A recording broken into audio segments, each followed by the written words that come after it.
মানুষের কান্না শুধুমাত্র মানুষের শারীরিক প্রক্রিয়ার কারণে হয় না,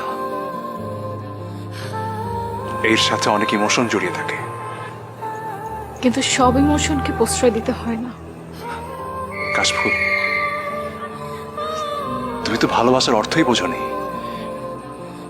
দয়া আর করুণাকে ভালোবাসা ভেবে বসে আছো।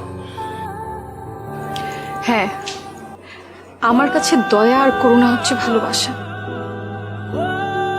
আর কৃতজ্ঞতা হচ্ছে ভালোবাসার প্রতিদান।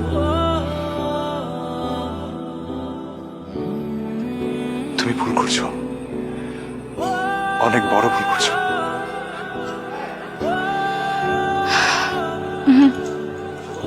আমি কোনো ভুল করছি না। আমার কাছে আমার চিন্তাধারার মূল্য আছে, আর সব ভালোবাসা পরিপূর্ণতাই কেন পেতে হবে? কিছু ভালোবাসা অসমাপ্ত রয়ে যায়, থাকুক না কিছু অসমাপ্ত কথা।